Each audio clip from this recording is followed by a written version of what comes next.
चलिए, तो आइए हम देख रहे हैं स्कैटरिंग, लाइट ऑफ स्कैटरिंग का एग्जाम्पल कैसे हम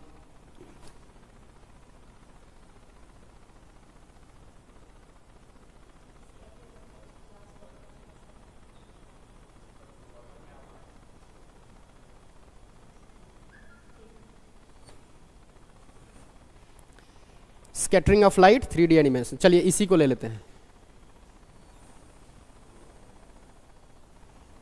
अच्छा, हम ये मिल्क वाला ही लिया है क्या? अच्छा, साउंड भी है इसमें, बहुत बड़े।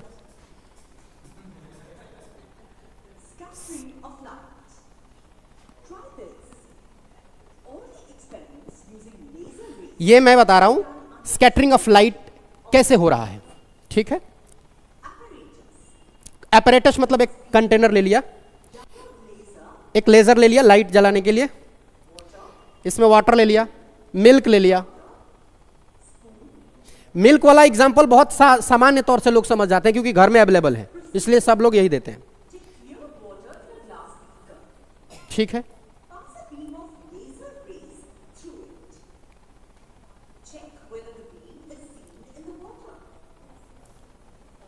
दिख रहा है क्या? नहीं दिख रहा था ना, बहुत कम दिख रहा था। अब इसमें देखना, जब दूध मिला दिया और शेक कर दिया तब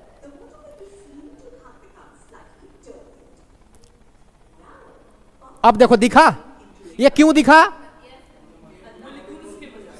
सस्पेंड कर लिया इसको, मॉलिक्यूल्स इक्वली डिस्ट्रीब्यूट था, तो हर मॉलिक्यूल्स हिट होके एनर्जी डिस्ट्रीब्यूट करेगा, इसलिए इसमें नहीं दिखेगा क्योंकि इसके जो पार्टिकल हैं पूरी तरह से पानी में मिल गए, और इसमें दिखेगा क्योंकि इसके जो मॉलिक्यूल्स हैं स्कैटर्ड होगा लाइट, स्कैटर्ड होगा लाइट, स्कैटर्ड होगा लाइट, यही बता रहे थे हम। अभी समझ में आ गया होगा आपको, ठीक है। चलिए क्लोज करते हैं इसको। तो ये तो बस 3D एक एनिमेशन था जिससे आप, चलिए अब हम ऐसे ही सीखेंगे। समझ में आया स्कैटरिंग ऑफ लाइट? अब इसको समझिए एग्जाम्पल के जरिए। जैसे बहुत सारे एग्जाम्पल इसके होते हैं,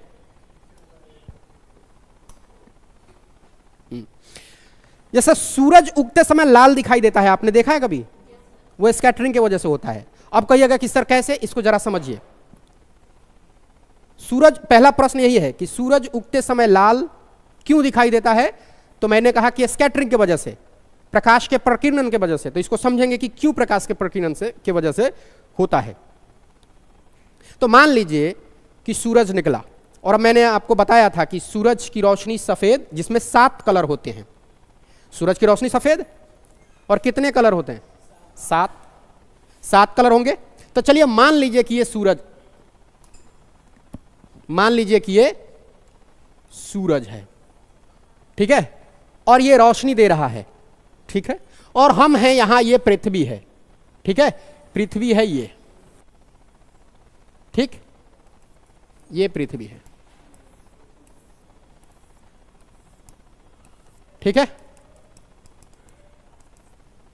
ये पृथ्वी है और ये सूरज की रोशनी। अब ये सुबह सुबह का टाइम है, इसमें से 7 रंग जाएगा, पर मैंने आपको याद करिए बताया था कि बैजिना पिनाला, ये याद रखिए, बैजिना पिनाला क्या है? VI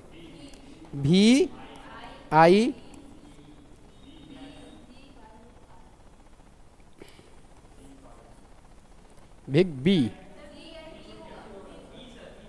बी है ना,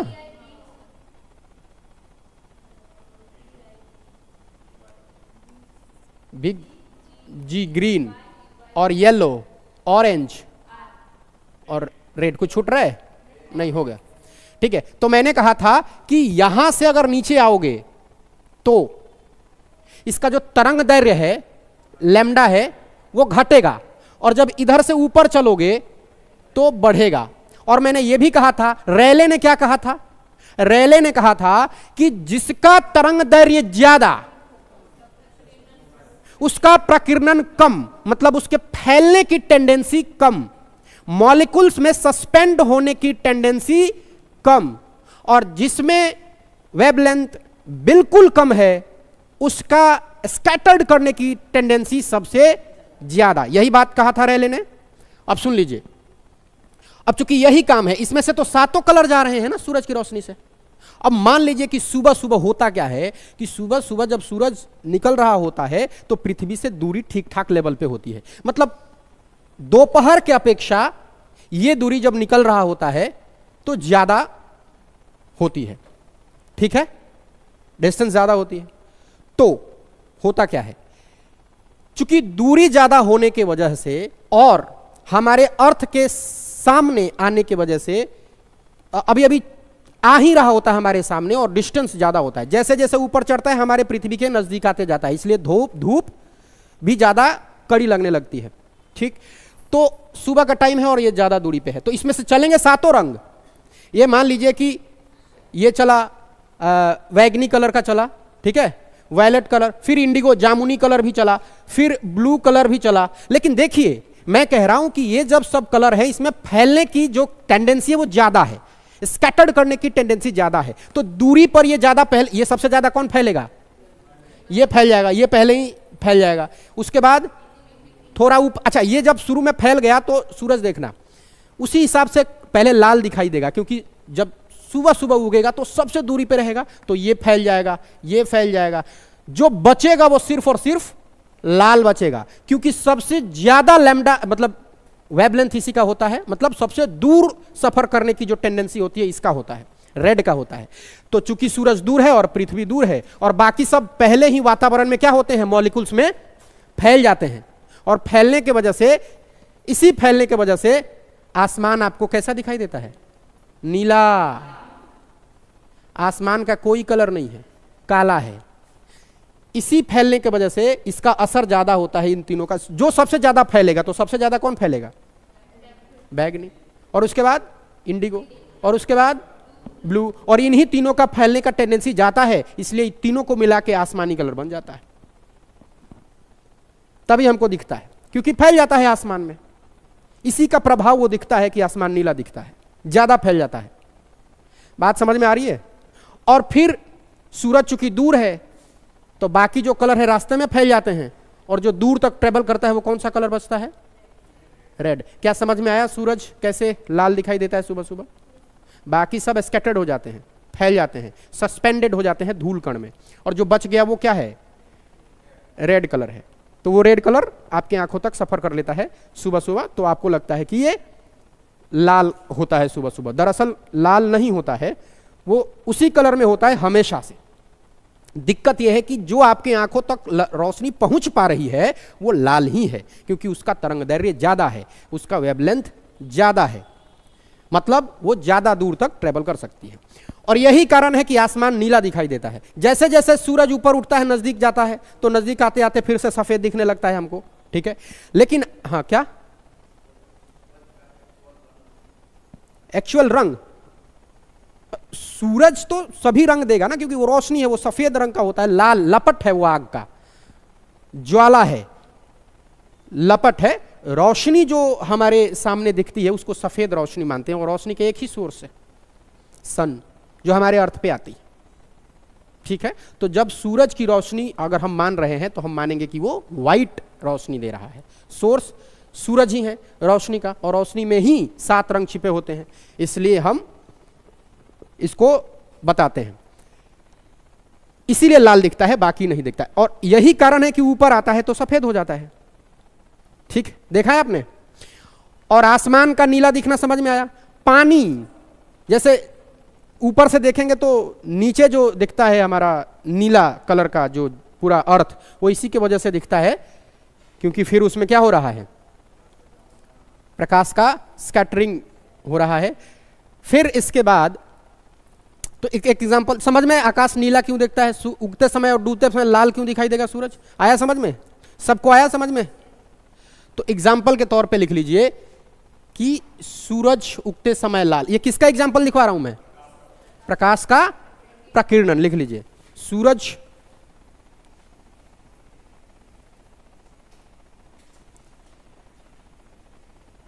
उगता हुआ सूरज या राइजिंग सन, या उगता हुआ सूरज और डूबता हुआ सूरज लाल दिखाई देता है,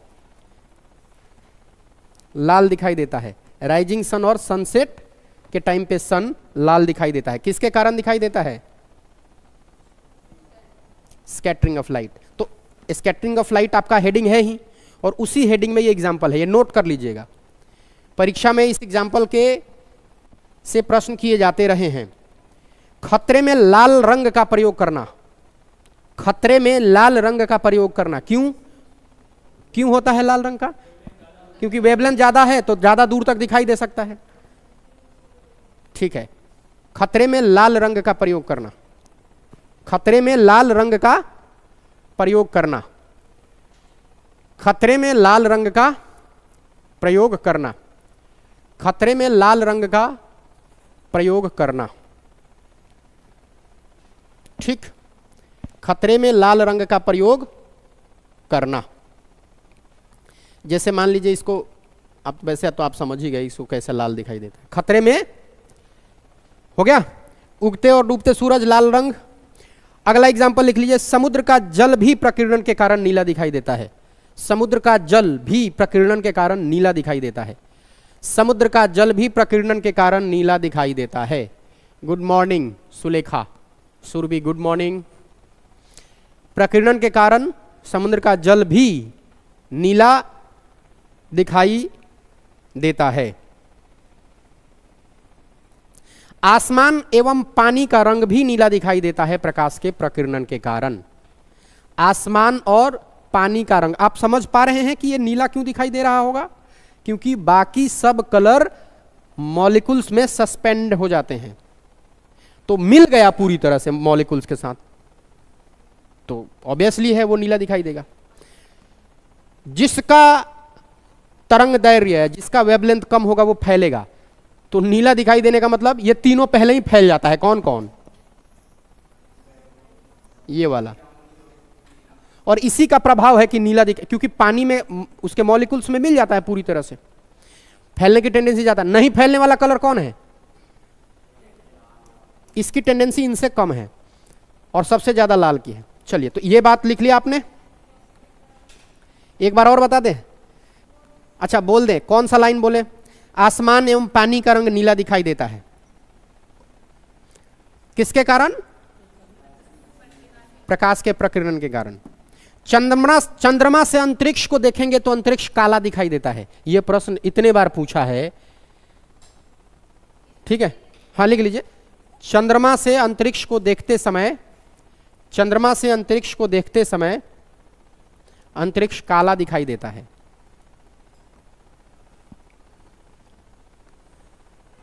मतलब कहने का है कि आकाश का अपना कलर नहीं होता है, उसका जो कलर बनता है वो किसके कारण बनता है? प्रकाश के प्रकीर्णन के कारण बनता है, जिसे हम आसमानी कलर कहते हैं, जिसे हम आसमानी कलर कहते हैं।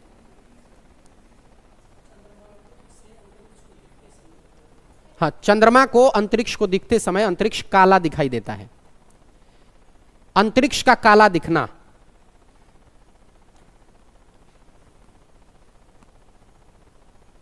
ये बात जो है, ये जो मैं कह रहा हूं, ये कह रहा हूं कि आकाश काला है, बट उसका नीला दिखना ये प्रकाश का प्रकीर्णन होता है। आकाश का अपना मतलब आकाश को वो काला कलर में, और काला कलर का मतलब क्या है कि सारा कलर उसमें सम्माहित है, और व्हाइट सब कलर को ओरिजिनेट कर देता है। ठीक, इसलिए काले वस्त्र में गर्मी ज्यादा लगती है। अब ये मत कहना गर्मी में आप काला क्यों पहन के, आज मौसम ठीक था इसलिए पहन गया है। ठीक, टिंडल प्रभाव वेरी वेरी इंपॉर्टेंट।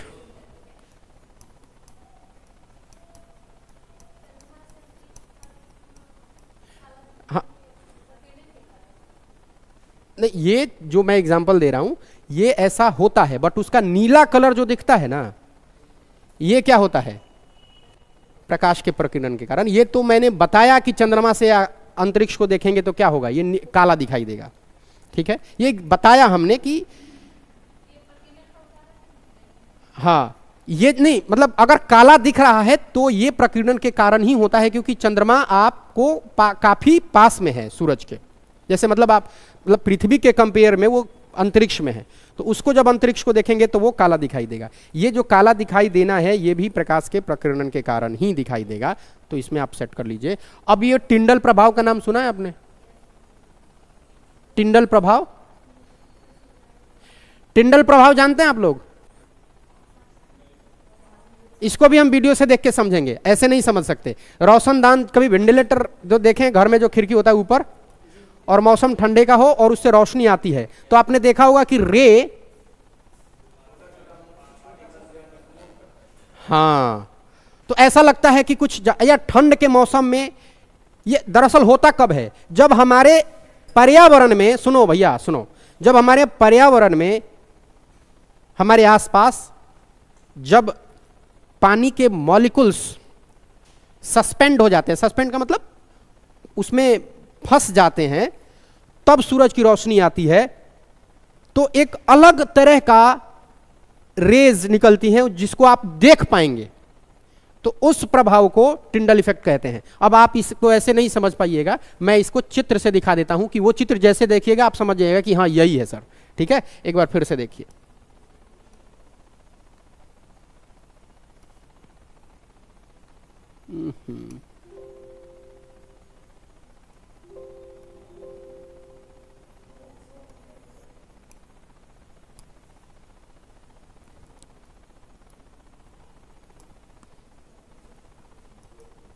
देखिए,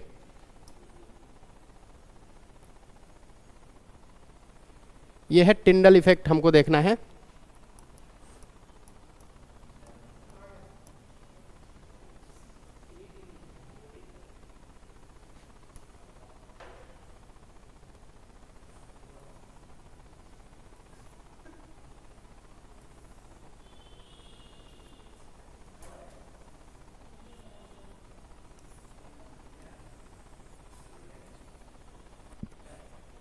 ठीक है,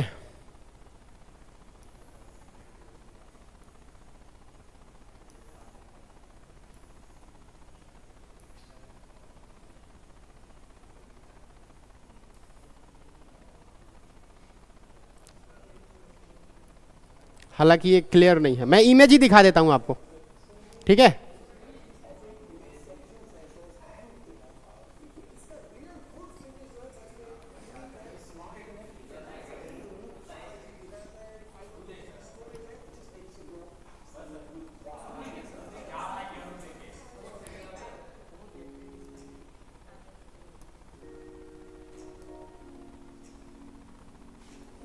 दिख रहा है?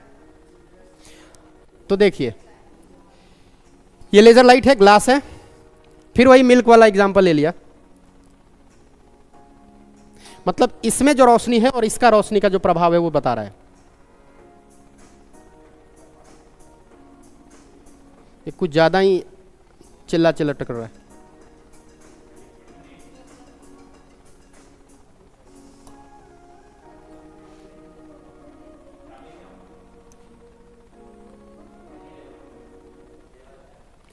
कोई बात नहीं है, हम इमेज दिखा देते हैं आपको, टिंडल इफेक्ट का इमेज।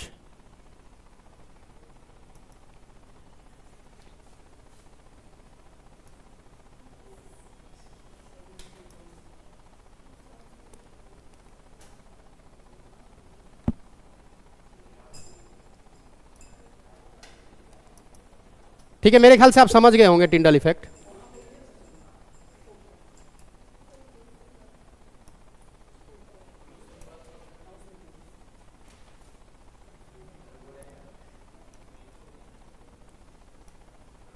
छोड़ो, टाइम वेस्ट हो रहा है।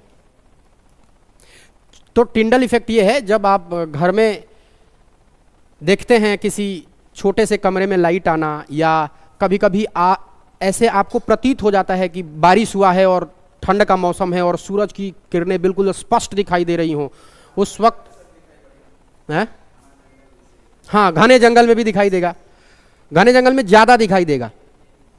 चलिए, तो अभी आप लिख लीजिए टिंडल इफेक्ट, लिख लिया। टिंडल इफेक्ट किसके कारण होता है? टिंडल इफेक्ट प्रकाश के परिणाम। अब देखिए, चलिए देखिए, अब आपको लिखना है प्रकाश। अच्छा, मैंने कहा कि ऑप्टिक्स में रेले ने, लॉर्ड रेले ने बताया था प्रकाश के प्रकीर्णन के बारे में, नोटिस किया था सबसे पहले 1871 में इन्होंने नोटिस किया था। फिर मैंने कहा कि प्रकीर्णन के बारे में अगर कोई पूछे कि इसके प्रोसेस को डिस्कवर किसने किया, बहुत बढ़िया प्रश्न बनता है इसे कि किसने प्रकाश प्रकीर्णन के प्रोसेस डिस्कवर किया, तो वह था सीबी रमन, या सीबी रामन बोलते हैं, चंद्रशेखर वेंकट रामन। सीबी रमन का नाम सुना है? तो लिख लीजिए कि 28 फरवरी 1928 को प्रकाश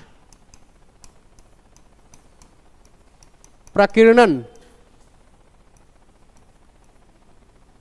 की खोज इन्होंने की। प्रकाश प्रकीर्णन की जो प्रोसेस है, प्रक्रिया है, इसकी खोज इन्होंने की। कौन? सीवी रमन ने। ठीक है, 28 फरवरी 1928 को इसकी खोज की थी।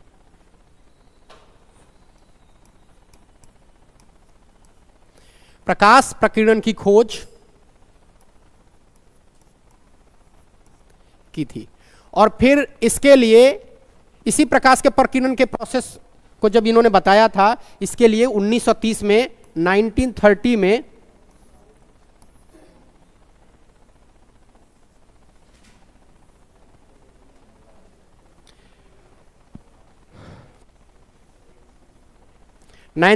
में क्या हुआ था? इनको नोबेल प्राइज मिला था इसी काम के लिए, प्रकाश के प्रकीर्णन के लिए। किसको मिला था? सीबी रमन को। 1930 में नोबेल प्राइज। ठीक है, प्रकाश के प्रकीर्णन को, इनके प्रकाश के प्रकीर्णन को सीबी रमन प्रकाश प्रभाव भी बोलते हैं। ये जो प्रकाश के, इनके नाम से प्रकाश के प्रकीर्णन को रमन प्रकाश प्रकीर्णन भी बोलते हैं। इनके नाम से भी इस प्रकाश को जाना जाता है। ठीक है, अगर आपसे परीक्षा में पूछ दे कि प्रकाश के प्रकीर्णन को निम्न में से किन के नाम से भी जाना जाता है, तो आपको याद रखना है सीवी रमन। तो ये खोज किसने की थी जी? सीवी रमन। इसको बोलते हैं चंद्रशेखर वेंकट रमन। और इनको नोबेल प्राइज मिला था किसको? हम इनके बारे में बोल रहे हैं। इन्होंने स्कैटरिंग ऑफ लाइट के बारे में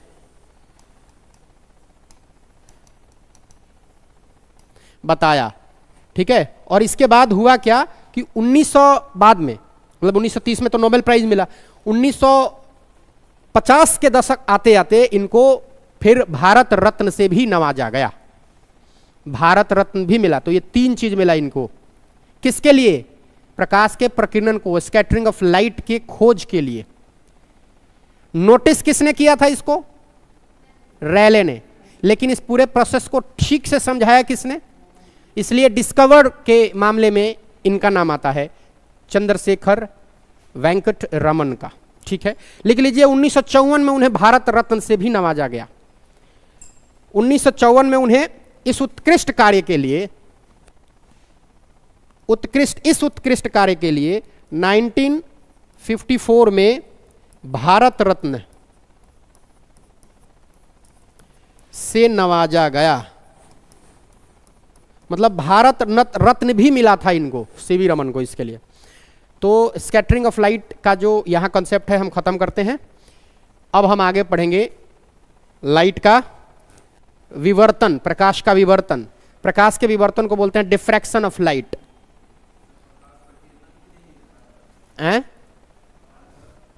हाँ, इसी उत्कृष्ट कार्य के लिए था, नवाजा गया। रमन इफेक्ट इसी को कहते हैं, रमन प्रभाव इसी को कहते हैं, प्रकाश के प्रकीर्णन को। तो यहां मैं लिख देता हूं सीवी रमन के प्रकाश प्रकीर्णन को रमन प्रभाव भी कहते हैं। रमन प्रभाव या रमन इफेक्ट।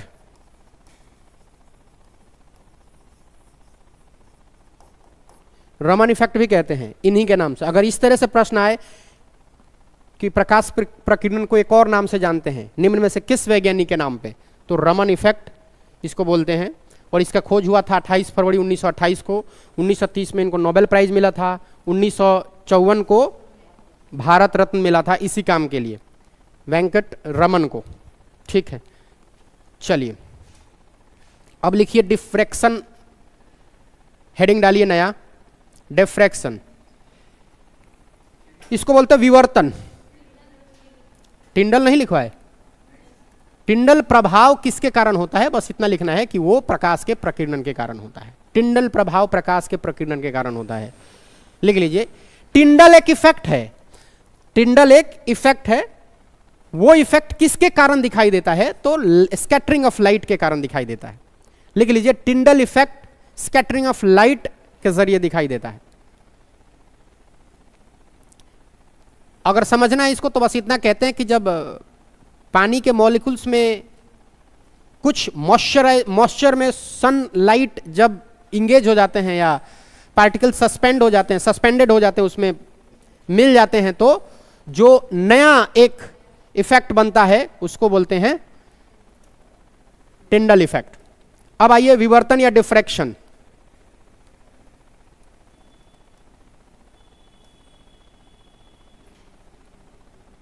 चलिए लिख आगे चलें। डिफ्रैक्शन,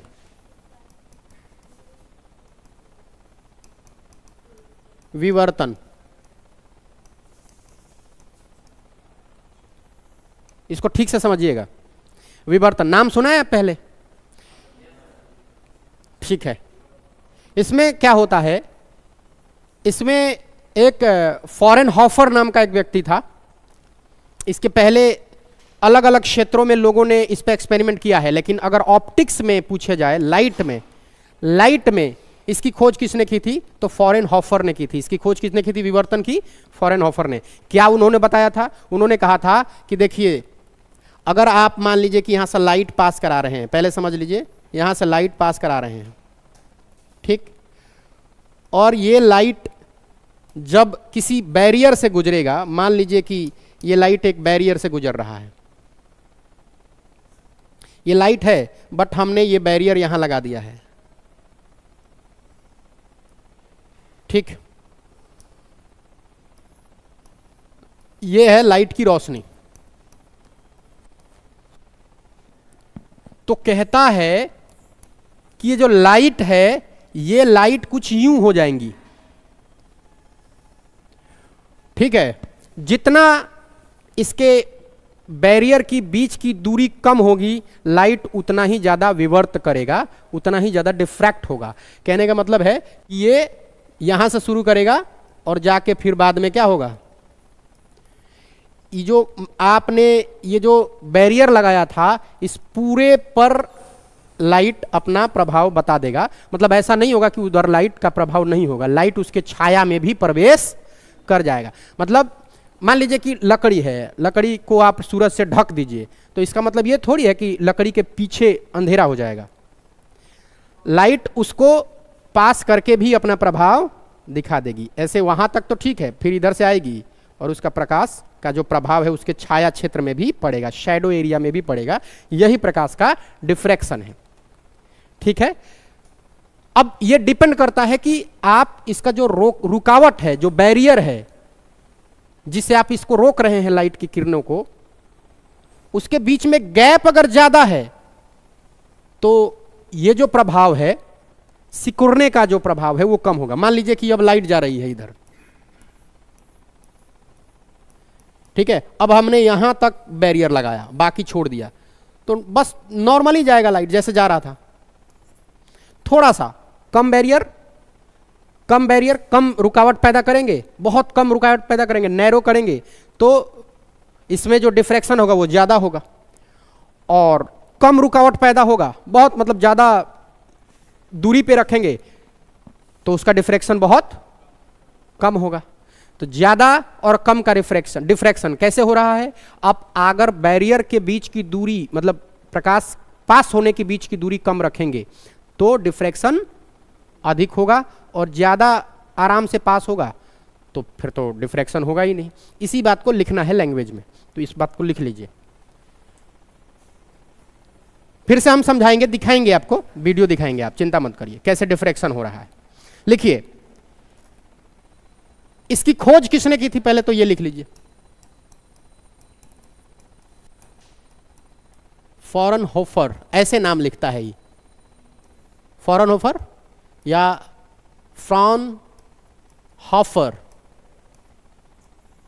ये नाम है, इसने खोज किया था। नाम ऐसे ही होते हैं इनके, उलूल जुलूल से। तो ये इतना गौर से देख रही है, नाम नहीं समझ में आ रहा है? ठीक है, तो इसको जाके शेरशाह के मकबरा में दफना आते तुम उधर अपने रोहतास में। चलिए, ये फ्रॉनहोफर, क्या नाम है इसका, इसने इसकी खोज की थी। अब लिखिए लिखिए लिखिए लिखिए इस घटना, अच्छा ये तो घटना की खोज हो ही गया था। लिखिए कि इसके अनुसार बहुत छोटे, इसके अनुसार बहुत छोटे, इसके अनुसार बहुत छोटे अवरोध से, इसके अनुसार बहुत छोटे अवरोध से, अवरोध मतलब बैरियर, बहुत छोटे अवरोध से टकराकर, टकराकर, बहुत छोटे अवरोध से टकराकर प्रकाश की या प्रकाश का उसकी छाया में प्रवेश करना, प्रकाश का उसकी छाया में प्रवेश कर जाना विवर्तन कहलाता है। उसकी छाया में प्रवेश कर जाना। मैं हिंदी और इंग्लिश, फिर इंग्लिश बोल देता हूं। इंग्लिश वाले कितने लोग हैं? सिंगल। फिर तो इसको थोड़ा सा समझ लीजिए। हाँ, मैं बता देता हूं। यह कह रहा है कि कोई एक ऐसा बैरियर है, तो आप बैरियर रखेंगे, बैरियर जो रखा अपने रे के सामने, वो क्या होगा, उससे डिफ्रैक्ट करके, और वो जो बैरियर है इसके छाया में भी रोशनी आ जाएगी। ऐसा नहीं है कि बैरियर रखिएगा तो इसके अंदर अंधेरा हो जाएगा, ऐसा होना चाहिए था, लेकिन होगा नहीं। इससे डिफ्रैक्ट करके, विवर्तन करके, इधर भी इसके छाया में भी लाइट प्रवेश कर जाएगी, एंटर कर जाएगी। बिल्कुल, तभी पास होगा, तब ऐसे होता है।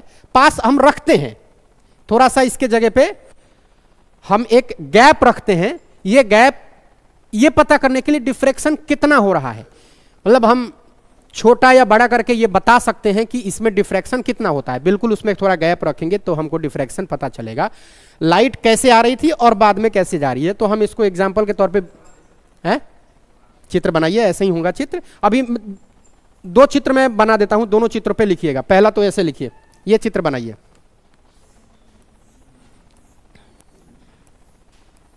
ये बना लीजिए ऐसे। ये क्या है, ये सूरज की रोशनी जा रही है, तो ये कैसे जाएंगी, फिर तो ऐसे घूम जाएंगी ना। तो थोड़ा सा लाइट ऐसे आएगा और फिर ऐसे जाके जाएगा।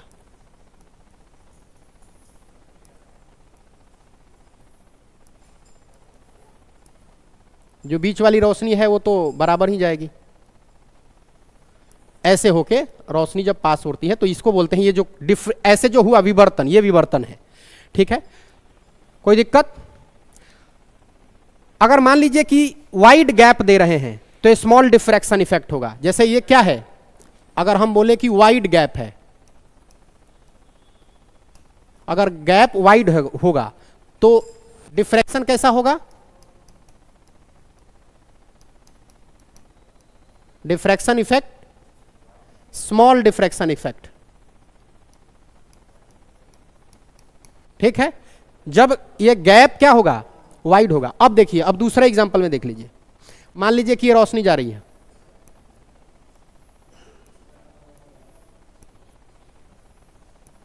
ये रोशनी जा रही है, और हमने अब क्या किया कि ये जो गैप था वो कम कर दिया, इतना कर दिया कम, तो क्या होगा, इसका डिफ्रैक्शन ज्यादा। जैसे ये इस रोशनी को यहां से घूम के ऐसे ऐसे आना पड़ेगा, फिर इसको ऐसे आना पड़ेगा, फिर इसको ऐसे आना पड़ेगा, ठीक है। जो सीधा है वो तो सीधा जाएगा। तो ये जो डिफ्रैक्शन है, ये जो है, ये जो एरिया बन रहा है, ये इस तरह से सूरज की रोशनी फैलेगी। तो हम क्या बोलेंगे, जो गैप है अगर वो छोटा है तो डिफ्रैक्शन इफेक्ट, या अगर नैरो गैप है तो लार्ज, नैरो गैप है तो लार्ज डिफ्रैक्शन इफेक्ट। अगर मान लीजिए यहां लिख देंगे नैरो गैप, नैरो गैप पे क्या होगा, लार्ज डिफ्रैक्शन। वीडियो देखना चाहेंगे डिफ्रैक्शन कैसा हो रहा है? अच्छा, आप एक बात सुन लीजिए, कभी बंद कमरे में आप बैठे हैं? अच्छा, पड़ोस की बात सुनते हैं कभी? पुरुष नहीं करते हैं ऐसा।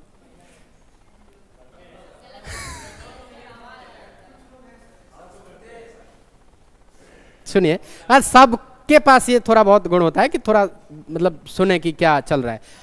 तो आप, मेरे कहने का मतलब है कि आप दूसरे कमरे में हैं, कोई तीसरे कमरे में है, आवाज आ रही है तो समझ जाएंगे कि कुछ चल रहा है। यानी कि आवाज, व्यक्ति का सोर्स नहीं दिखा बट आवाज घूम के आया।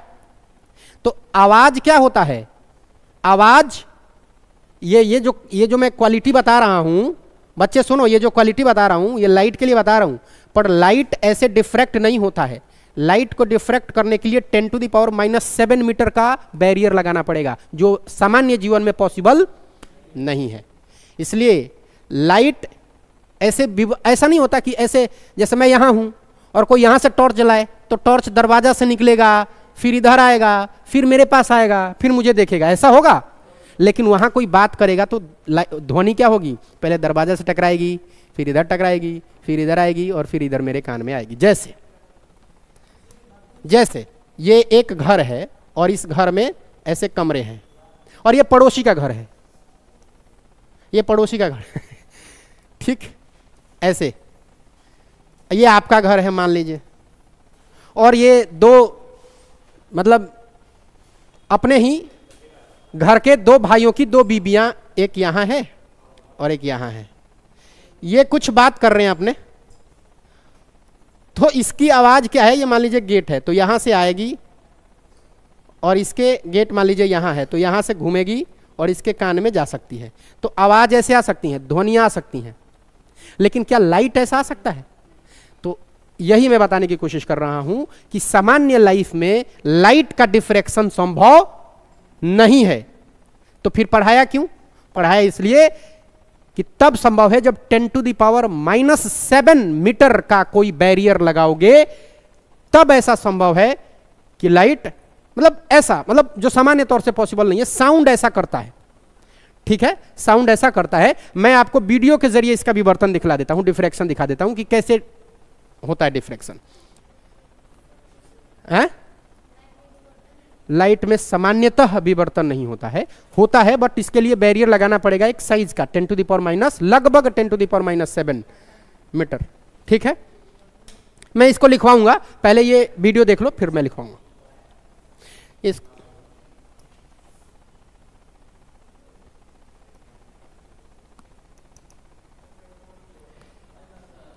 मैं इमेज ही दिखाने की कोशिश करता हूं, या यही देख लो तुम।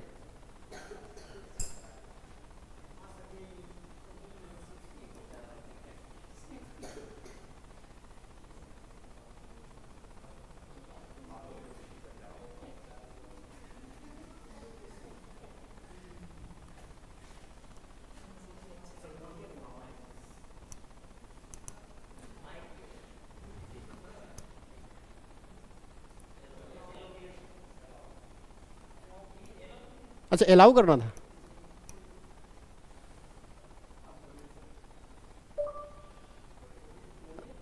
क्या बोलना था मुझको? अच्छा, डिफ्रैक्शन ना, एक minute. Diffraction of light 3D animation.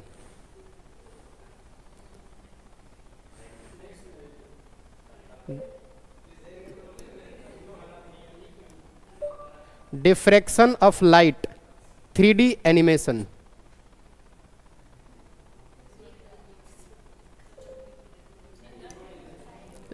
लिखने का कीबोर्ड नहीं आ रहा है अब।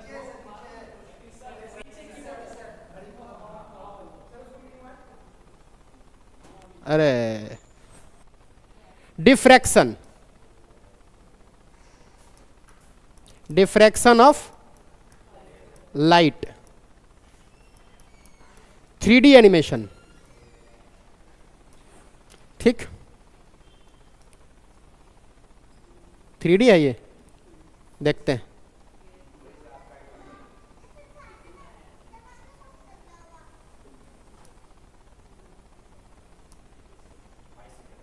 ठीक,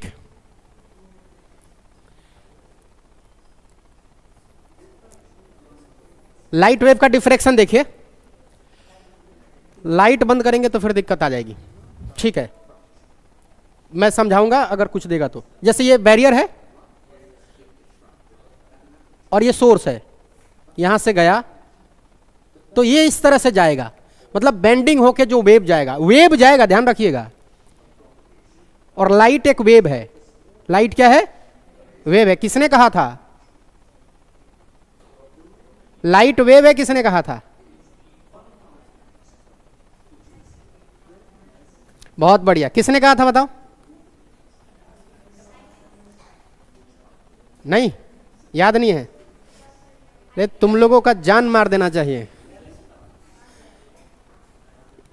कितने दिन तक, तीन चार दिन तक बताया था कि हर बार रिपीट कर रहा था कि किसने किया था, किसने कहा था। वे बताओ तो जरा, तुम तीनों हंस रहे, बताओ।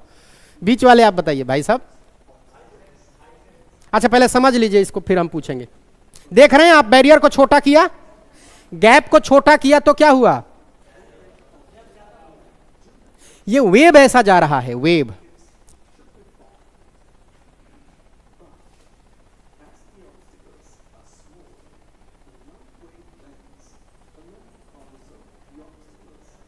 ठीक है, ये वही कह रहा है कि अगर आप बैरियर कम रखेंगे तो ज्यादा डिफ्रैक्ट करेगा, और गैप ज्यादा रखेंगे तो कम डिफ्रैक्ट करेगा। ठीक, ब्लेड से ये बात दिखा रहा है। देखिए इधर दो उसके मेन रेंज हैं,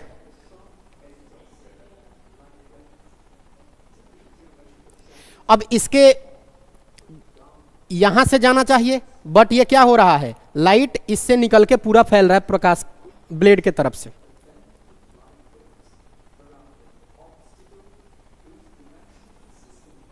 इसके कंपेयर में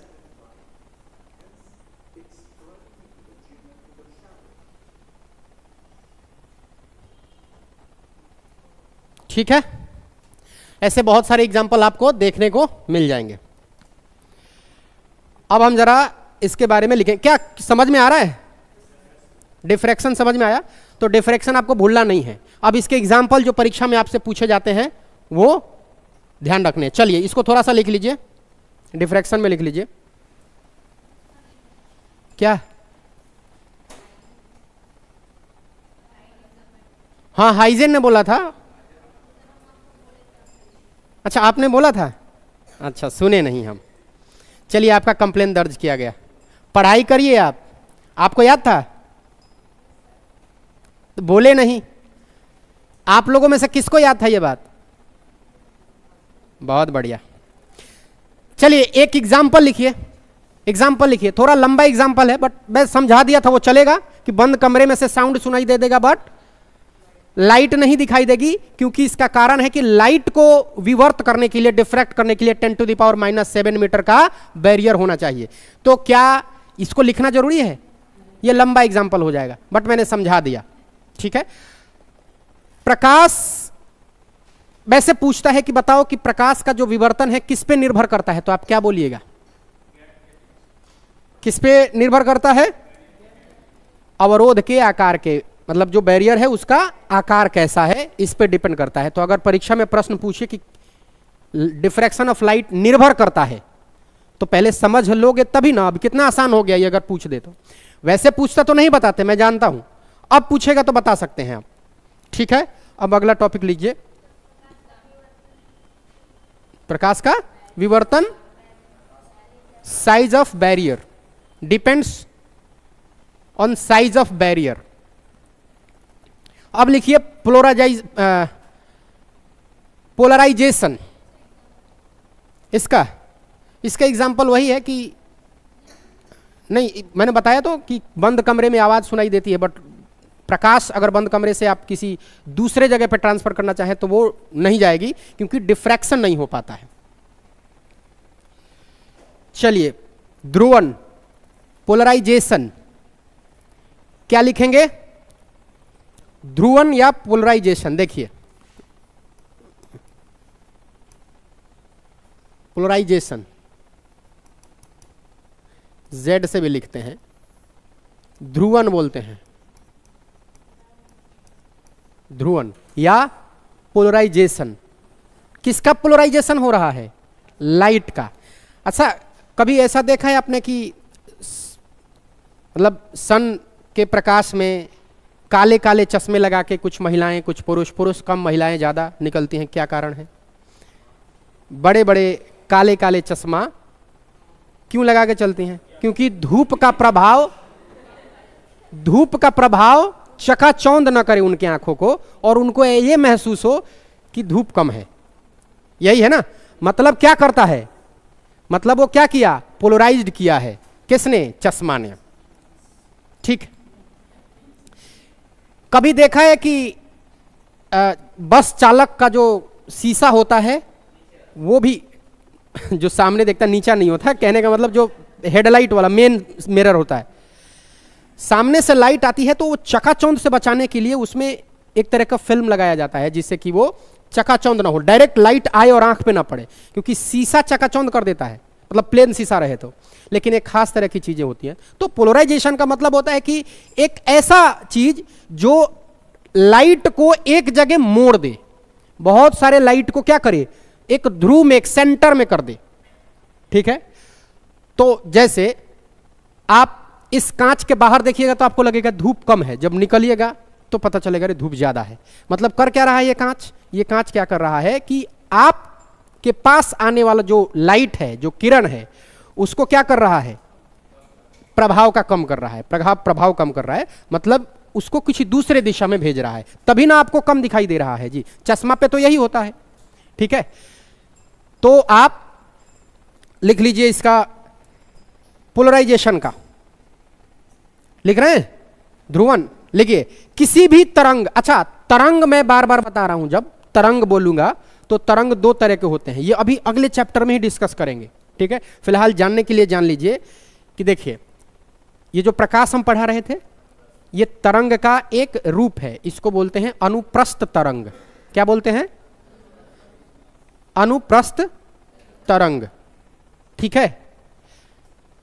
और जो ध्वनि है वो है अनुदैर्घ्य तरंग, जिसको बोलते हैं लॉन्गिट्यूडनल वेव, और अनुप्रस्थ को बोलते हैं ट्रांसवर्स तरंग वेव। तो अगर आपसे पूछे कि लाइट का विवर्तन क्यों नहीं होता है, तो आप कहिएगा कि लाइट ट्रांसवर्स है इसलिए, और तरंग दैर्घ्य जो क्या बोलते हैं अनुदैर्घ्य है वो साउंड है, इसलिए उसका विवर्तन होता है। इसका कारण यह है। अब आगे वाले चैप्टर में जब हम साउंड और तरंग पढ़ेंगे तो उसमें क्लियर से इस बात को पढ़ेंगे। फिलहाल आप इतना ध्यान रखिएगा कि लाइट है एक तरंग ही है, क्योंकि इस पे वैज्ञानिकों ने रिसर्च कर लिया है। ठीक है? हाइजन ने किया था और उसको मतलब बताया था हाइजन ने। सिद्ध किसने किया था? यंग ने। ठीक है? और लाइट के स्पीड को किसने दिया था? किसने किया था? रोमर ने। चलिए, पोलराइजेशन लिख लीजिए। किसी भी तरंग का, किसी भी तरंग मतलब लाइट भी उसमें आएगा, किसी भी तरंग का, वेव का, किसी पर्टिकुलर डायरेक्शन में, किसी खास दिशा में, किसी खास दिशा में जाना, किसी पर्टिकुलर डायरेक्शन में जाना पोलराइजेशन कहलाता है या ध्रुवन कहलाता है, या ध्रुवन कहलाता है। क्या कहलाता है? किसी खास दिशा में, एक पर्टिकुलर दिशा में जाना क्या कहलाता है? ध्रुवन कहलाता है। ठीक? अब आइए एक एग्जाम्पल से समझिए। मान लीजिए कि ये अभी हम ऐसा 3D प्लेट बनाना चाहते हैं, बट मेरे से बनेगा नहीं। बट ये मान लीजिए कि अच्छा चलिए मैं बनाने की कोशिश कर रहा हूं। ये पतला सा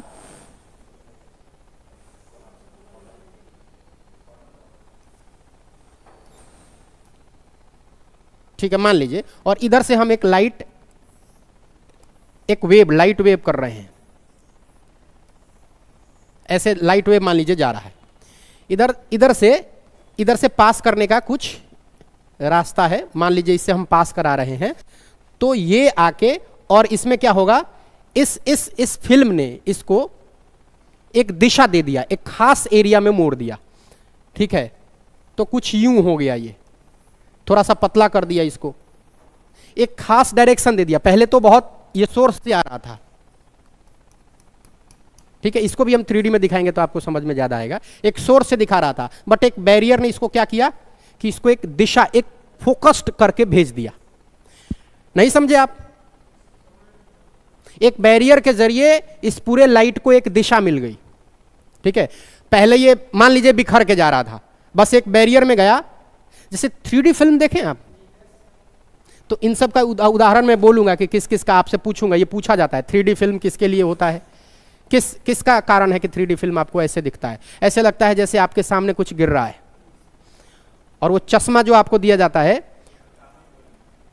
क्या, हाँ, तो ये जितने भी 3D चीजें हैं उनको दिखाने के लिए ये होता है। ये एक प्लेट लेता है। मैं एग्जांपल के जरिए डायरेक्ट वो 3D एनिमेशन ही दिखा देता हूं ताकि आपको बेहतर तरीके से समझ में आ जाए पोलराइजेशन क्या है। ठीक है, तो एक बार फिर से चलिए वीडियो की तरफ, और आप अच्छा समझते चलना है, चीजों को समझ लीजिएगा, देख लीजिएगा आंख से, चित्र आपके दिमाग में बन जाएगा तो चीजें याद आ जाएंगी। ठीक है, इसके बहुत सारे एग्जाम्पल हैं जो परीक्षा के लिहाज से एग्जाम्पल ही पूछे जाते हैं। मैं फिर से बोल रहा हूं, परीक्षा में क्या पूछे जाने के ट्रेंड है, एग्जाम्पल। इसका मतलब ये जो 3D जैसे पूछेगा 3D फिल्म किसके जरिए देख पाते हैं आप, तो ध्रुवन के कारण, क्योंकि एक खास तरह के लाइट को एक खास तरह के एरिया पे दिखाया जाता है, इसीलिए ना बहुत क्लियर दिखता है, हर एक चीज क्लियर दिखता है। ऊपर से कोई गिर रहा है तो उसका पूरा सब कुछ, अंदर तक गोली गया तो हाथ कलेजा वेलेजा सब दिखा देता है कि हिल गया। तो ये सब ये उसका कमाल है।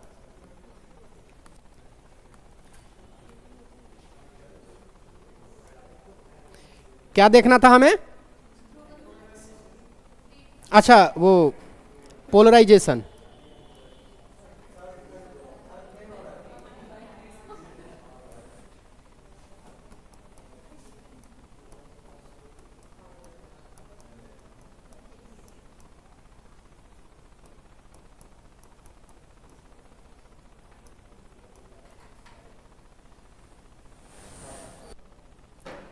Polarisation of light 3D animation. चलिए,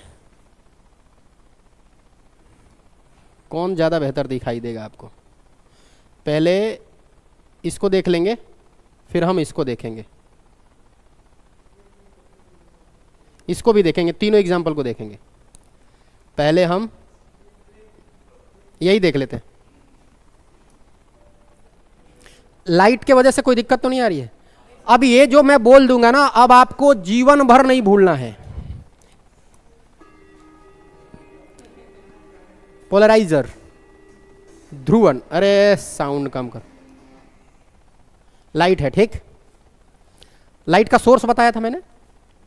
चलिए, ये एक पोलराइजर, कुछ ऐसा बैरियर दे दिया आपने, ऐसे दे दिया। अच्छा, वो पर्दा देखे हो? हाँ, ठीक है ठीक है ठीक है, वो देखो यहां से लाइट आया। ये 3D में देखना कर क्या रहा है, ये बिखरे हुए लाइट को एक खास दिशा में इसने फोकस्ड कर दिया। यही कर रहा है ना। ये रोशनी पहले ऐसे ही जा रही थी, बट जब भी, अब आप कहिएगा कि रोशनी सर एक दिशा में थोड़ी जाती है, रोशनी तो रोशनी है, फैलती है, बट आपको एक दिशा में देखना होता है। आपको मोबाइल के डिस्प्ले पे देखना है, चारों तरफ भी सब कुछ दिखाई दे रहा है, लेकिन आप कहां देखेंगे जी?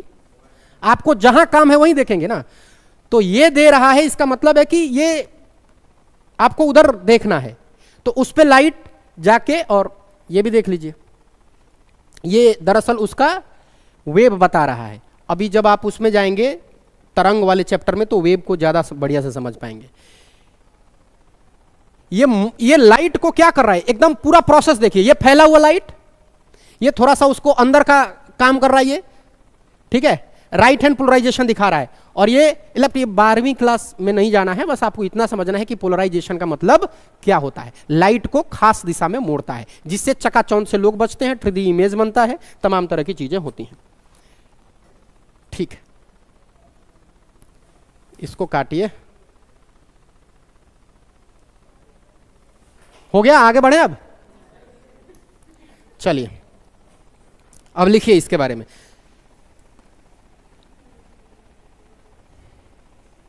तो अगर आपसे पूछा जाए कि किसी तरंग को किसी खास दिशा में मोड़कर भेजना क्या कहलाता है? पोलराइजेशन। क्लियर है? अब सुनिए, क्या ध्वनि का पोलराइजेशन हो सकता है? ध्वनि को किसी खास दिशा में भेजा जा सकता है? टेक्नोलॉजी का इस्तेमाल करिए, बट पोलराइजेशन नहीं होगा। नोट डाल के लिख लीजिए इसको, क्योंकि दोनों वेव हैं, ध्वनि भी और लाइट भी। और मैंने लिखवाया है कि किसी भी तरंग को, इसलिए यहां नोट डालना जरूरी है। लिखिए, साउंड वेव को या ध्वनि तरंग को, साउंड वेव को या ध्वनि तरंग को किसी खास दिशा में मोड़ना संभव नहीं है। ध्वनि तरंग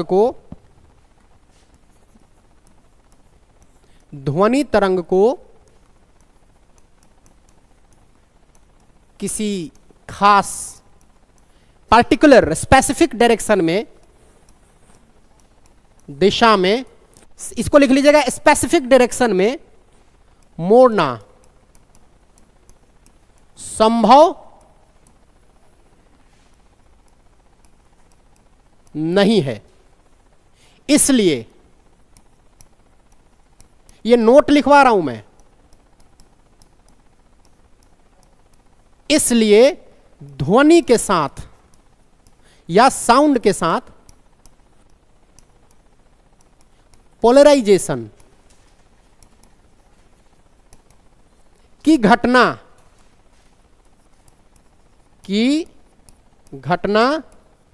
नहीं होती है। ठीक है? और ये इसलिए नहीं होती है क्योंकि ये अनुदैर्घ्य तरंग है। कौन सा तरंग है जी? अनुदैर्घ्य। अनुदैर्घ्य का मतलब क्या होता है? या लॉन्गिट्यूडनल। ठीक है? तो अगर मैं बोलूं ध्वनि तरंग, या यहां लिख लीजिएगा, मतलब और देकर कि जितने भी लॉन्गिट्यूडनल तरंग होंगे, कौन सा तरंग? अनुदैर्घ्य तरंग होंगे, वे सभी, उनके साथ पोलराइजेशन नहीं होगा, उनके साथ ध्रुवन नहीं होगा। वे सभी तरंग जो अनुदैर्घ्य होंगे, वे सभी तरंग जो लॉन्गिट्यूडनल होंगे, उनके साथ पोलराइजेशन नहीं होगा। ये याद रखिएगा, ये परीक्षा में पूछे जाने वाले चीजें हैं जो आपको भरमा सकता है। ठीक है? इसके साथ नहीं, इसका अब फिर दिखाएंगे, फिर टाइम लगेगा, इसको आज खत्म करना है। इसके साथ क्या होता है कि ये लाइट की तरह नहीं है, क्योंकि इसमें मॉलिक्यूल्स है। तरंग जब मैं बताऊंगा तो उसमें और बढ़िया से समझ में आ जाएगा क्यों ऐसा होता है कि इसके साथ ये घटना नहीं होती है। क्योंकि इस तरंग का मॉलिक्यूल्स, जब हम वेब लेंथ को या वेब को बताएंगे कि कैसे डिवाइड होता है, तब और क्लियर होगा। क्योंकि वेब का डिवीजन सामान्य तौर से लोग कहते हैं मैकेनिकल है और इलेक्ट्रोमैग्नेटिक है, मैकेनिकल में ये दोनों है और इसमें ये दोनों है। ऐसा नहीं है, हम नेचर वाइज आपको डिवाइड करके बताएंगे, आपको खूब बढ़िया समझ में आ जाएगा कि ये होता है। तो अभी तो याद रखेंगे, ध्वनि तरंग या अनुदैर्घ्य तरंग, अनुदैर्घ्य तरंग, इसको इंग्लिश में बोलते हैं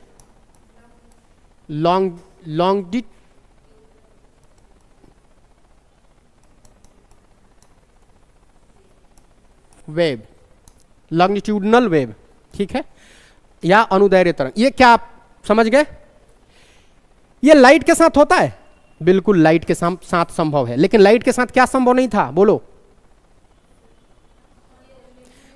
डिफ्रैक्शन लाइट के साथ संभव नहीं था सामान्य तौर पे। वो ध्वनि के साथ था, बट ये ध्वनि के साथ नहीं है।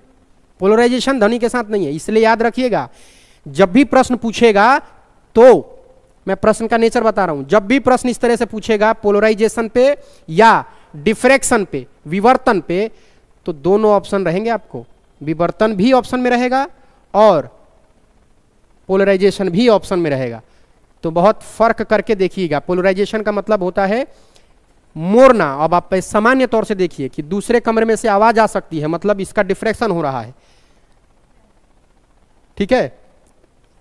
लेकिन जब एक खास दिशा में मोड़ने की बात आए कि क्या एक खास दिशा में किसी लाइट को मोड़ सकते हैं, तो लाइट को तो संभव है, बट ध्वनि को नहीं मोड़ सकते किसी खास दिशा में, ठीक है। उसका अपना क्वालिटी है, वो सफर कर लेता है, वो विवर्तन है, बैरियर लगाएंगे उसके बाद भी वो कर लेता है, तो वो डिफ्रैक्शन है।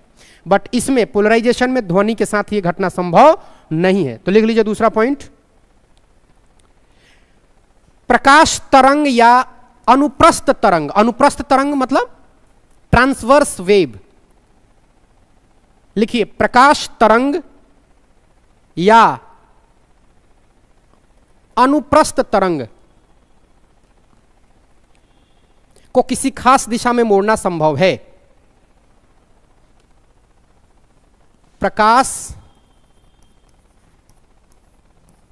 तरंग, प्रकाश तरंग या अनुप्रस्थ। कई बार तो परीक्षा में जानते हैं क्या पूछा है, एक दो बार नहीं। अगर भारत के विभिन्न एग्जामों के बाद पूछे तो कम से कम मुझे ध्यान है कि 15-16 बार यही प्रश्न पूछ दिया है अलग अलग लेवल पे कि प्रकाश क्या है, कौन सा तरंग है, यही। लेकिन हमारे पढ़ाई में ये भाषा में लिखा जाता है, इसलिए ध्यान रखिएगा। ऐसा नहीं कि मास्टर ने पढ़ाया नहीं था, भाषा में ही ये बात है। अगर ये प्रश्न पूछ दे कि प्रकाश कौन सा तरंग है, 4 ऑप्शन दे दे, तो आपको ध्यान रखना है प्रकाश अनुप्रस्थ तरंग है। बारीकी से पढ़ने का मतलब होता है कि हर जगह पे निगाहें रहें, और पीटी के लिए बहुत जरूरी है कि आप हर जगह से सतर्क रहें। तो प्रकाश तरंग या अनुप्रस्थ तरंग, इसको किसी खास दिशा में मोड़ना संभव है। तरंग को किसी स्पेसिफिक या किसी खास पर्टिकुलर डायरेक्शन में, दिशा में मोड़ना संभव है। इसलिए ध्रुवन की घटना प्रकाश के साथ होती है। इसलिए ध्रुवन की घटना, ध्रुवन मतलब पोलराइजेशन की घटना किसके साथ होगी, ध्रुवन की घटना प्रकाश के साथ होती है। ये दोनों बात को खूब बढ़िया से गांठ मान लीजिएगा। परीक्षा में पूछता है, लोग कर जाते हैं कंफ्यूज। अभी आपको लग रहा है क्लियर, इसलिए मैं बार बार आपको नोटिफाई कर रहा हूं, आप ध्यान से देखिएगा। प्रकाश के साथ पोलराइजेशन होता है। स्टेटमेंट में क्वेश्चन देगा, मान लीजिए अभी आपके सामने आएगा, अगर मैं फाइनल करवाऊंगा तो उसमें कैसे स्टेटमेंट में क्वेश्चन रहेगा, निम्न पर विचार करें। मान लीजिए स्टेटमेंट में ऐसा आ गया क्या कि प्रकाश किरणों के साथ या प्रकाश तरंग के साथ ध्रुवन की क्रिया नहीं होती है, पहला स्टेटमेंट। दूसरा दे देगा कि तरंग दैर्घ्य साउंड के साथ या ध्वनि तरंग के साथ डिफ्रैक्शन की क्रिया नहीं होती है, और लिख देगा एक, केवल दो, इनमें से कोई नहीं, इस तरह से कुछ प्रश्न। तो आप देखेंगे इनमें से कोई नहीं होगा, क्योंकि दोनों स्टेटमेंट गलत है। आपको इस बात पे ध्यान रखना होगा कि साउंड के साथ डिफ्रैक्शन होता है, प्रकाश के साथ पोलराइजेशन होता है, प्रकाश के साथ डिफ्रैक्शन नहीं होता। अगर बहुत सामान्यतः नहीं होता, सामान्यतः शब्द पे ध्यान दीजिएगा, 10⁻⁻7 का बैरियर होना चाहिए। ठीक बात है, आगे बढ़ें, ये बात समझ गए। अभी एग्जाम्पल आपको देना पड़ेगा, क्योंकि एग्जाम्पल इसलिए देना पड़ेगा कि बहुत सारे प्रश्न एग्जाम्पल से पूछे गए। तो लिख लीजिए इसका एग्जाम्पल, किसका, पोलराइजेशन का उदाहरण। एग्जाम्पल, पहला एग्जाम्पल क्या हो सकता है ध्रुवन का, बताइए। होलोग्राफी का चमकना, होलोग्राम का चमकना। होलोग्राम जानते हैं क्या होता है, नहीं, हाँ, होलोग्राम का चमकना, होलोग्राफ का चमकना, ये क्या है? गूगल पे सर्च करके 3D वीडियो आप भी देख सकते हैं, जैसे मैं आपको दिखा रहा हूं। होलोग्राम का चमकना या होलोग्राफ का चमकना।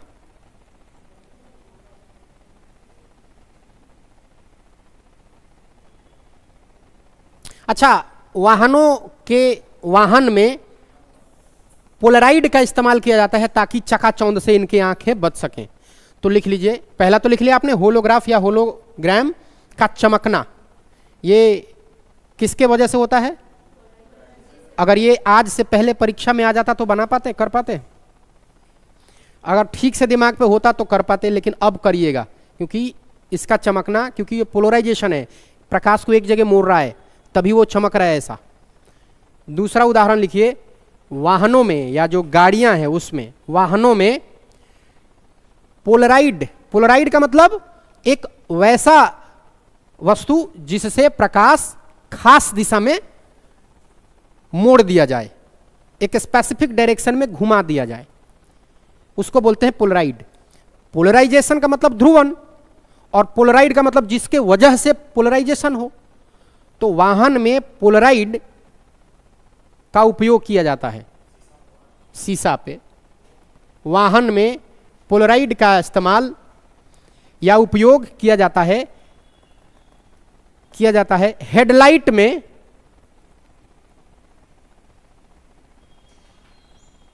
वाहन में क्या किया जाता है?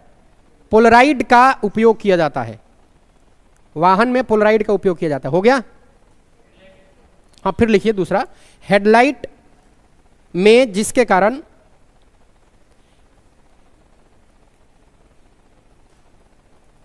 आप पहला जो लाइन लिख रहे हैं ना, उसमें कॉमा देख के ये लाइन लिखी जाएगा, कॉमा दे दीजिएगा। पहला जो मैंने बोला कि ये वाहन में पोलराइड इस्तेमाल किया जाता है, उसमें कॉमा दे के ये लाइन लिख दीजिएगा। हेडलाइट में कॉमा दे के ये लाइन लिखिएगा कि हेडलाइट में जिसके कारण चालक को चकाचौंध से बचाया जाता है।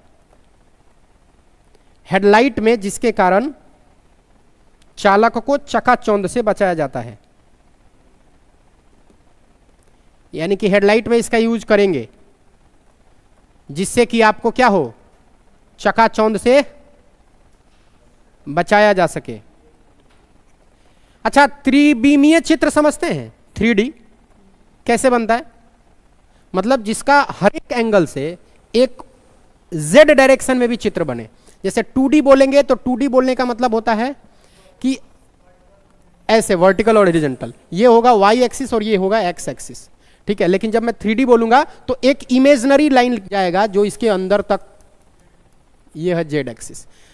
तो इस तरह से जब इमेज बने 3D, जैसे आप 3D देख सकते हैं, जैसे मतलब हम 3D देखने में सक्षम होते हैं वैसे अपने नंगी आंखों से,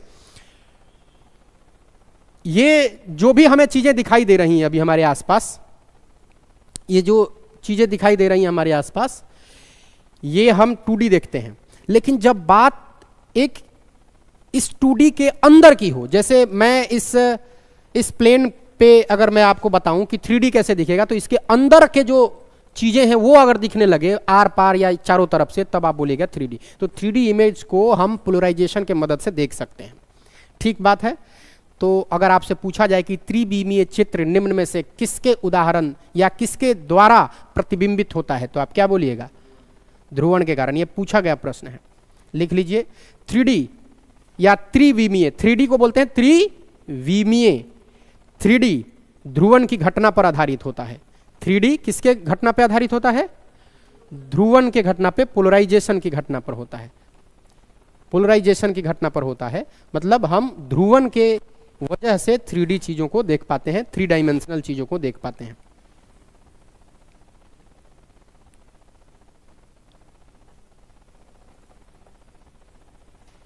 अगर आपसे पूछा जाए कि बताइए ध्वनि में यह घटना क्यों नहीं होती, तो आप कहिएगा कि ध्वनि क्या है? अनुदैर्घ्य तरंग है, ठीक बात है। नोट में लिखना पड़ेगा इस बात को, आपको हमने पहले ही लिखवा दिया है।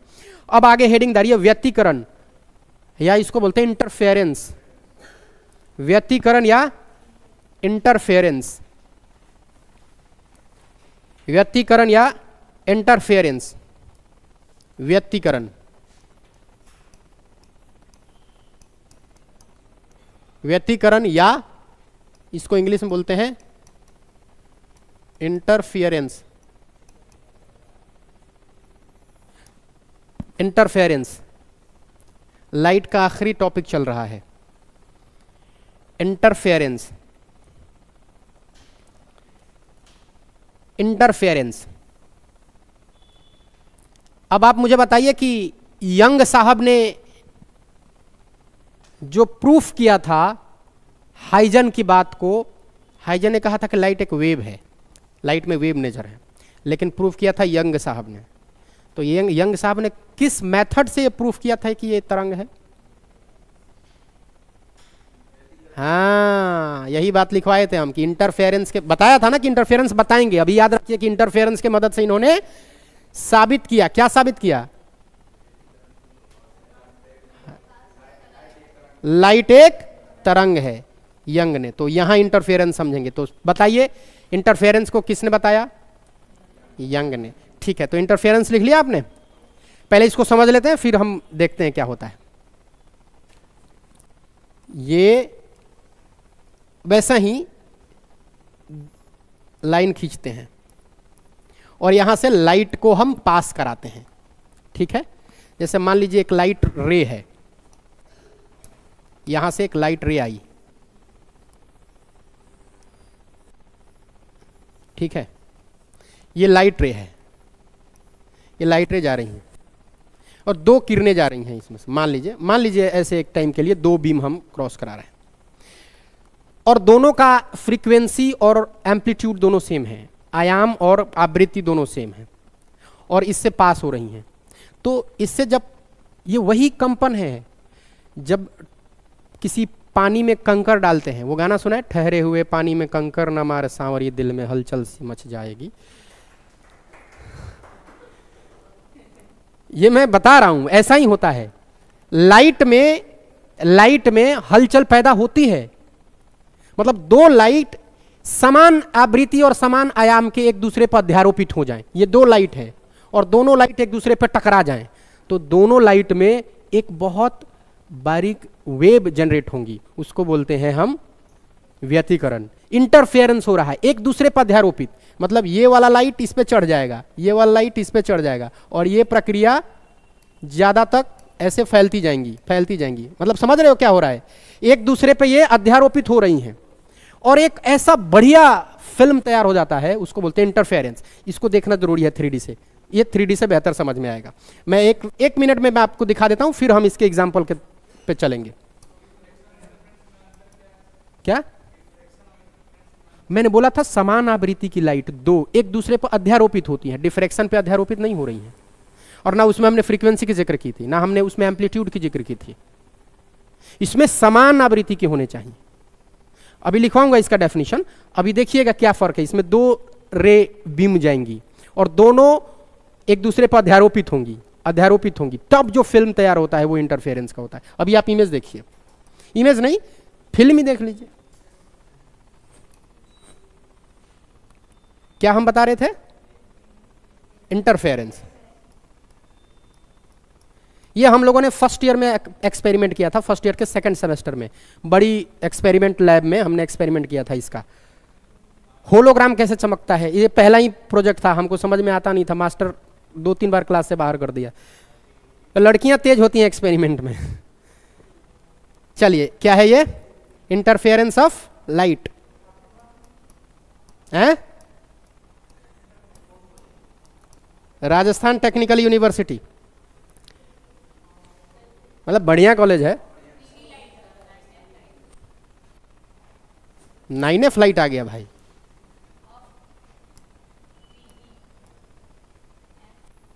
फिर यही आ गया। चलिए ये देखते हैं, इसको ठीक से समझिए। समझ लिए हैं, अब तो बस देखना है। ये क्या दिखा रहा है, देख रहे हो? क्या है ये? एक दूसरे पर अध्यारोपित हो रहा है क्या? इक्वल फ्रीक्वेंसी, इक्वल एम्पलीट्यूड, देखो ये सब चीज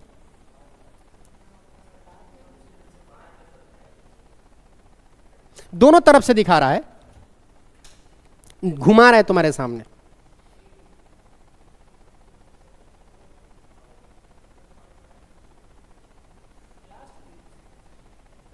ठीक है, मतलब अध्यारोपित होना है, इक्वल फ्रीक्वेंसी और इक्वल एम्पलीट्यूड। ये जब दोनों एक दूसरे पे आरोपित होंगे तो ऐसा एक फिल्म क्रिएट होगा। मुझे देख रहे हो? मेरी एक्टिविटी याद रखना एग्जाम में, मास्टर ऐसे ऐसे मछली की तरह बोल रहा था। हाँ, ये याद रहेगा। ठीक है, वेव इन दूसरा एक बार देख लेते हैं। क्या? ये देख ले, देख रहे ठड़े हुए पानी में कंकर न मार सावरी।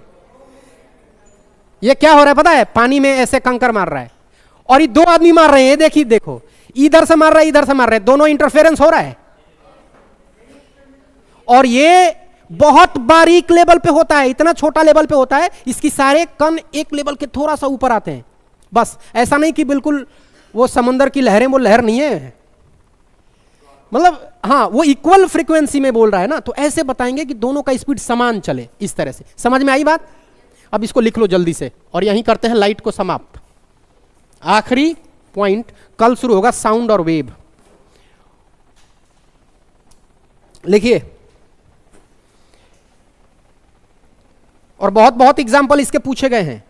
तो पहले तो ये लिख लीजिए, व्यतिकरण की खोज किया था यंग ने। अच्छा, यंग ने खोज करके क्या प्रूफ किया था जी? लाइट एक तरंग है, यंग साहब ने इसी से प्रूफ किया था। ठीक, तो लिखिए, इसकी खोज किया था यंग ने। इसकी खोज क्या किसने किया था जी? यंग ने। यंग साहब, इंटरफेरेंस, इंटरफेरेंस कब किया था जी? अरे ठीक है, कोई बात नहीं है। इंटरफेरेंस अभी एक दो याद रखिए। इंटरफेरेंस की खोज किसने की थी? तो यंग ने। ठीक है, अब इंटरफेरेंस क्या है लिखिए। जब लगभग समान आवृत्ति, आवृत्ति का मतलब फ्रीक्वेंसी, इक्वल फ्रीक्वेंसी, लगभग समान आवृत्ति और समान आयाम, एम्पलीट्यूड, समान आयाम, equal frequency and equal amplitude of two ray of light, मतलब हाँ, लगभग समान आवृत्ति और समान आयाम के दो प्रकाश तरंग एक दूसरे पर अध्यारोपित होती हैं। जब लगभग समान आवृत्ति और समान आयाम की दो प्रकाश तरंगें एक दूसरे पर अध्यारोपित होती हैं, तो कहीं पर तीव्रता महत्तम और कहीं पर तीव्रता शून्य होती है। इंटेंसिटी कहीं पे मैक्सिमम होती है और कहीं पर लो होती है, तभी ना वो वेव दिखता है जी आपको। कहीं लो होगी, कहीं हाई। तो जब दो अध्यारोपित होंगी तब तो कहीं पर तीव्रता महत्तम या मैक्सिमम, इंटेंसिटी मैक्सिमम, महत्तम, और कहीं पर क्या होती हैं? शून्य, कहीं पर शून्य होती हैं। तो हमें क्या दिखाई देता है? इंटरफेरेंस। क्या? इंग्लिश में लिखिए, when two equal frequency and equal amplitude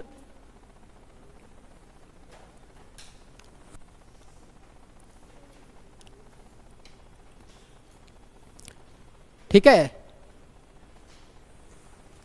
equal frequency and equal amplitude of light rays interference to each other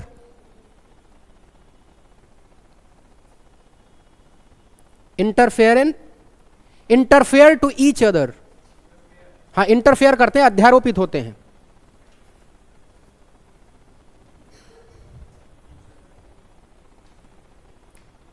each other with somewhere maximum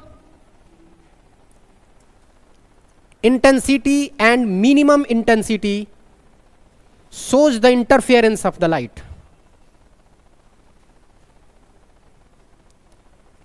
अब इसके एग्जाम्पल को समझेंगे। आप समझ पाए हैं पूरा इंटरफेरेंस? काहे हंस रही हैं फिर? अच्छा, एग्जाम्पल लिखिए। पानी के बुलबुले का रंगीन दिखना क्या कारण होता है? जल्दी से लिख लीजिए। पानी के बुलबुले का सूर्य के प्रकाश में चमकना, कभी कभी जल्दी लिख लीजिए, खत्म होने वाला है, टाइम भी हो गया है आपका। पानी के बुलबुले का सूर्य के प्रकाश में कभी कभी चमकना, ये किसका उदाहरण है? और 2013, 2016 और 2019 अलग अलग पीसीएस और अलग अलग एग्जामों में पूछा है कि पानी के बुलबुले का चमकना निम्न में से किसका प्रभाव है? बोलेगा पोलराइजेशन, बोलेगा डिफ्रैक्शन, रिफ्रैक्शन, बोलेगा टोटल इंटरनल रिफ्लेक्शन, और एक में होगा क्या? इंटरफेरेंस। तो आपको जवाब क्या देना है? इंटरफेरेंस। शब्दों से चूकिएगा। दूसरा उदाहरण लिखिए। जल पर फैली हुई मिट्टी के तेल रंगीन कलर में दिखाई देता है। अभी हम एग्जाम्पल दिखाए हैं, ये किसके कारण? प्रकाश के व्यतिकरण के कारण। लिख लीजिए, प्रकाश के व्यतिकरण के कारण। जल्दी लिखिए थोड़ा सा। जल पर फैले मिट्टी के तेल का सूर्य के प्रकाश में चमकना। जल पे फैले मिट्टी के तेल का सूर्य के प्रकाश में चमकना। मिट्टी के तेल। अच्छा, साबुन का बुलबुला कभी खेले हो? साबुन के बुलबुले के साथ रंगीन दिखता है? कभी अपने ऊपर प्रैक्टिस करते हो कि जैसे ऐसे फैलाया, कभी बच्चों की तरह खेल करके? सब किए हैं, बोलेंगे कोई भी नहीं। इतना गंभीरता ठीक नहीं है, बोलिए कि किए हैं। हाँ किए हैं, ठीक है। तो पानी का बुलबुला जब सूरज की रोशनी जाती है तो जो चमकता है, ध्यान रखिएगा इसमें फर्क है। जो चमकता है, जो शाइनिंग देता है, साबुन का बुलबुला हो तब। बारिश का अगर पानी चमक रहा है तो वो टोटल इंटरनल रिफ्लेक्शन के वजह से, लेकिन साबुन का बुलबुला चमक रहा है तो उस पर एक प्रभाव हो जाता है क्या? इंटरफेरेंस का। ठीक, लिख लीजिए। अच्छा, कभी ऐसा देखा है आपने कि गाड़ी सड़क पर जैसे है और तेल टपकता है, डीजल या पेट्रोल, तो वो बूंद अपने आप रंगीन हो जाती है? वो रंगीन हो नहीं जाती है भाई, आप देखते हैं तो रंगीन दिखती है। काहे? व्यतिकरण। और ये लिखिए, हाँ, वाहन से टपके हुए तेल या डीजल सड़क पे प्रकाश की किरणों के वजह से चमकता है व्यतिकरण के कारण। व्यतिकरण के कारण। ये सब परीक्षा में पूछे गए प्रश्न हैं और ये काम होगा। अभी एक चैप्टर खत्म हो गया है, अब पूरा प्रकाश से किसी दिन, मतलब हम तो अब तक यही करते आए हैं कि चैप्टर खत्म, उसके बाद पूरा एमसीक्यू 2800 राज्य में छोटे बड़े तमाम एग्जामों में पूछे गए एक टॉपिक से। लेकिन अभी वो टाइम है नहीं, तो आप लोग एक बार घर पे प्रैक्टिस करिएगा। कल जो चैप्टर शुरू होने वाला है वो शुरू होने वाला है sound and wave. Very very important chapter. इसमें आप लोगों को किसी भी तरह से चूकना नहीं है। जो पहले क्लास में चूका है आज ही करा दें। नहीं, अभी बायोलॉजी पढ़िए। हाँ बोले बोले बोलो। देखिए, हाँ वो टोटल इंटरनल होगा। बारिश की बूंद का जो चमकना होता है बारिश की बूंद में, तो दरअसल वो रेनबो के फॉर्म में आ जाता है। पानी का बुलबुले नहीं लिखा है मैंने, साबुन के बुलबुले लिखवाया। साबुन में एक अलग तरह के केमिकल्स होते हैं। चलिए ठीक है, आज की क्लास इतना ही, कल मिलेंगे आपसे।